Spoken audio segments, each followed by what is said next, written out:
अप्रैल 2001 में नई दिल्ली और उसके पड़ोसी शहर गाजियाबाद में एक रिकॉर्ड तोड़ देने वाली लुआ चली।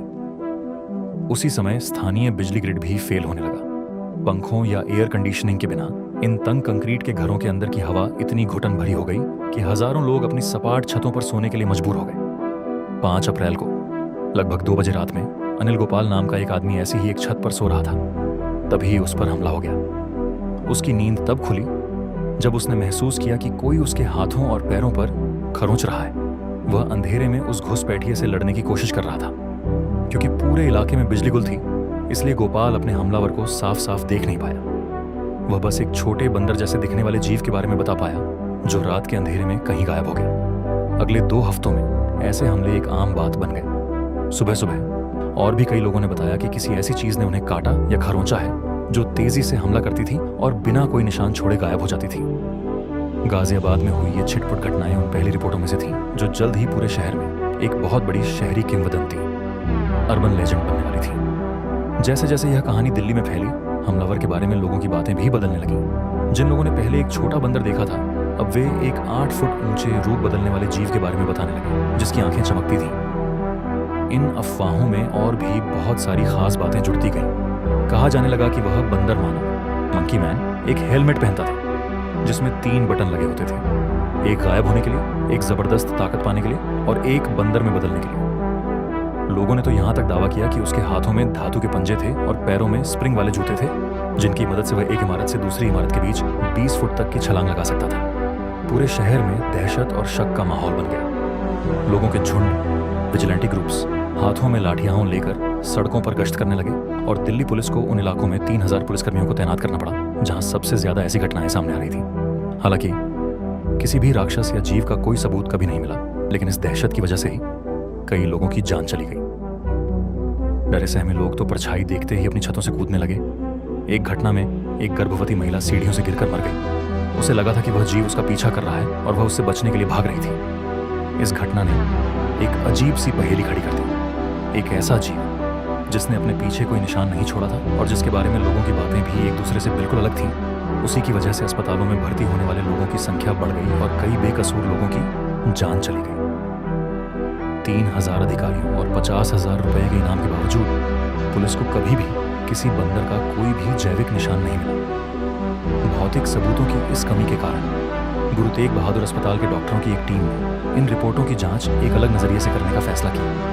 उन्होंने सैकड़ों मामलों की समीक्षा की और एक पैटर्न की पहचान की जिसे मास साइकोजेनिक इलनेस, सामूहिक मानसिक बीमारी के नाम से जाना जाता है। यह घटना तब होती है जब लोगों का एक समूह एक साझा अतार्किक डर का अनुभव करता है जो शारीरिक लक्षणों के रूप में सामने आता है। यह उन समुदायों में तेजी से फैलता है जो सामाजिक रूप से एक दूसरे से मजबूती से जुड़े होते हैं, जहां अफवाहें तथ्यों की तुलना में एक घर से दूसरे घर तक ज्यादा तेजी से फैलती हैं।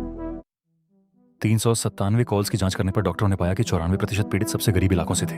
इन पीड़ितों में तनाव के तीव्र कारक, अत्यधिक थकावट, कम आय वाली नौकरियां ही और बार बार बिजली कटौती जैसी बातें समान। इस गर्मी और शारीरिक तनाव ने आबादी को जैविक रूप से घबराहट भरी प्रतिक्रिया देने के लिए तैयार कर दिया था।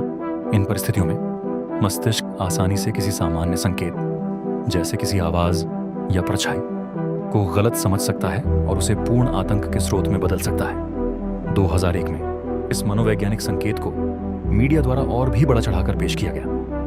भारत का समाचार परिदृश्य निजी 24 घंटे चलने वाले चैनलों की ओर बढ़ रहा था, जो कहानी के सबसे सनसनीखेज पहलुओं पर ध्यान केंद्रित करके दर्शकों की संख्या के लिए आपस में होड़ कर रहे थे। कई दर्शकों के लिए ये निजी समाचार चैनलों के साथ उनका पहला अनुभव था। सरकारी टेलीविजन देखने के आदी होने के कारण वे जो कुछ भी प्रसारित होता था उसे एक सत्यापित तथ्य मानते थे। इसके बावजूद शरीर पर मौजूद शारीरिक निशानों का सवाल अभी भी बना हुआ था। डॉक्टरों और पुलिस ने सैकड़ों ऐसे लोगों के मामले दर्ज किए जिनके शरीर पर खरोंच और काटने के असली निशान थे। चिकित्सा जांच से पता चला कि ये असली चोटें वास्तव में अंधेरे में लगी थीं।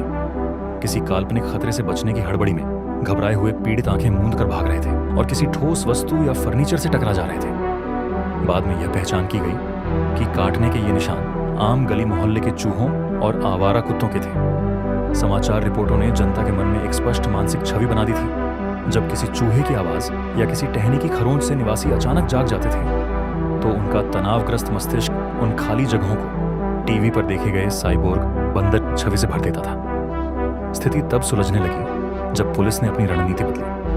उन्होंने झूठी रिपोर्ट करने वाले किसी भी व्यक्ति को गिरफ्तार करना शुरू कर दिया, जिसमें एक स्थानीय डॉक्टर भी शामिल था, जिसने एक फुलाए हुए सर्जिकल दस्ताने को रंगकर एक राक्षस के हाथ जैसा बना दिया था। अधिकारियों ने कॉल के समय में एक प्रवृत्ति भी देखी। जिन इलाकों में हमले की सूचना मिली वे अक्सर वही इलाके थे जहां सबसे लंबे समय तक बिजली कटौती रही। शांति बहाल करने के लिए शहर ने इन क्षेत्रों में निर्बाध बिजली आपूर्ति शुरू की। सड़कों पर रोशनी होने और गर्मी नियंत्रण में आने के बाद ऐसे दृश्यों की संख्या में तेजी से गिरावट आई। जैसे ही भौतिक वातावरण स्थिर हुआ, राक्षस गायब हो गया और पुलिस ने उन लोगों को दंडित करना शुरू कर दिया जो दहशत का फायदा उठाकर ध्यान आकर्षित करने या सेवाएं प्राप्त करने की कोशिश कर रहे थे। मंकी मैन की घटना एक ऐसे पैटर्न का अनुसरण करती है जो विभिन्न संस्कृतियों और सदियों में दोहराया गया है। 1800 के दशक में लंदन में स्प्रिंग हील्ड जैक के साथ लगभग ऐसी ही घटना हुई, जो धातु के पंजों और लाल आंखों वाला एक काल्पनिक प्राणी था जिसे कभी पकड़ा नहीं गया। हाल ही में 2017 में भारत के कुछ हिस्सों में ब्रेड चॉपर पैनिक का अनुभव हुआ। महिलाओं ने बेहोश होने और जागने पर पाया कि उनके बाल किसी अदृश्य शक्ति द्वारा काट दिए गए थे, जबकि किसी घुसपैठिए का कोई सबूत नहीं था। ये मामले एक निरंतर असुरक्षा को उजागर करते हैं। जब अत्यधिक पर्यावरणीय तनाव किसी प्रवर्धित अफवाह से मिलता है तो मानव मस्तिष्क अपने ही विकृत रूपों को प्रकट करने में सक्षम होता है।